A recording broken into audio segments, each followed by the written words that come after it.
ಬಿಡುಗಡೆಗಾಗಿ Vijayalakshmi temple run ಮುಂದುವರೆದಿದೆ. ಅಸ್ಸಾಂನ ಕಾಮಾಖ್ಯ ದೇವಸ್ಥಾನಕ್ಕೆ ವಿಜಯಲಕ್ಷ್ಮಿ ದರ್ಶನ್ ಅವರು ಭೇಟಿ ಕೊಟ್ಟಿದ್ದಾರೆ.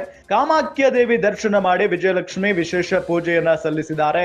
ಬೇಡಿದ ವರವನ್ನ ಕೊಡುವ ಕಾಮಾಖ್ಯ ದೇವಿಗೆ ವಿಜಯಲಕ್ಷ್ಮಿ ಮೊರೆ ಹೋಗಿದ್ದಾರೆ. ಶೀಘ್ರವೇ ದರ್ಶನ್ ಬಿಡುಗಡೆಯಾಗುವಂತೆ ವಿಜಯಲಕ್ಷ್ಮಿ ಪ್ರಾರ್ಥನೆ ಮಾಡಿದ್ದಾರೆ. ಪ್ರತಿ ವಾರ ಒಂದೊಂದು ಶಕ್ತಿ ಪೀಠಗಳಿಗೆ ವಿಜಯಲಕ್ಷ್ಮಿ ವಿಸಿಟ್ ಕೊಡ್ತಾ ಇರೋದನ್ನ ಗಮನಿಸ್ತಾನೆ ಇದ್ದೀವಿ.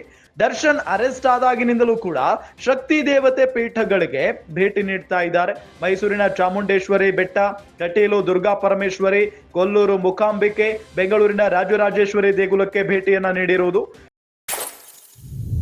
ಶಕ್ತಿ ದೇವಿಯರ ದರ್ಶನ ಮಾಡಿ ಗಂಡನ ಬಿಡುಗಡೆಗಾಗಿ ವಿಜಯಲಕ್ಷ್ಮಿ ಪ್ರಾರ್ಥನೆಯನ್ನ ಮಾಡಿದ್ದಾರೆ. ಉಡುಪಿಯಲ್ಲೂ ಹೋಮ ಹವನ ಮಾಡಿ ವಿಶೇಷ ಪೂಜೆಯನ್ನ ಸಲ್ಲಿಸಿದ್ದಾರೆ ವಿಜಯಲಕ್ಷ್ಮಿ ಅವರು. ದರ್ಶನ್ ಅವರಿಗೆ ಸಂಬಂಧಪಟ್ಟಂತ ಚಾರ್ಜ್ ಶೀಟ್ ಈಗಾಗಲೇ ಸಲ್ಲಿಕೆಯಾಗಿದೆ.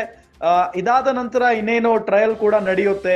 ಇದೆಲ್ಲದರ ನಡುವೆ ದರ್ಶನ್ ಬಿಡುಗಡೆ ಆಗಬೇಕು ಅಂತ ಹೇಳಿ ವಿಜಯಲಕ್ಷ್ಮಿ ಅವರು ಬಹಳಷ್ಟು ದೇವಸ್ಥಾನಗಳಿಗೆ ಹೋಗಿ ಪ್ರಾರ್ಥನೆ ಮಾಡ್ಕೊಳ್ಳೋದನ್ನ ಕೂಡ ನಾವು ಗಮನಿಸ್ತಾ ಇದ್ದೀವಿ. ಅದು ಮುಂದುವರಿತಾನೆ ಇದೆ. ಈಗ ಅಸ್ಸಾಂನ ಕಾಮಾಖ್ಯ ದೇವಸ್ಥಾನಕ್ಕೆ ವಿಜಯಲಕ್ಷ್ಮಿ ಅವರು ಭೇಟಿ ಕೊಟ್ಟಿದ್ದಾರೆ. ಕಾಮಾಖ್ಯ ದೇವಿ ದರ್ಶನ ಮಾಡಿ ವಿಶೇಷವಾಗಿ ಪೂಜೆಯನ್ನ ಸಲ್ಲಿಸಿದ್ದಾರೆ ವಿಜಯಲಕ್ಷ್ಮಿ ಅವರು.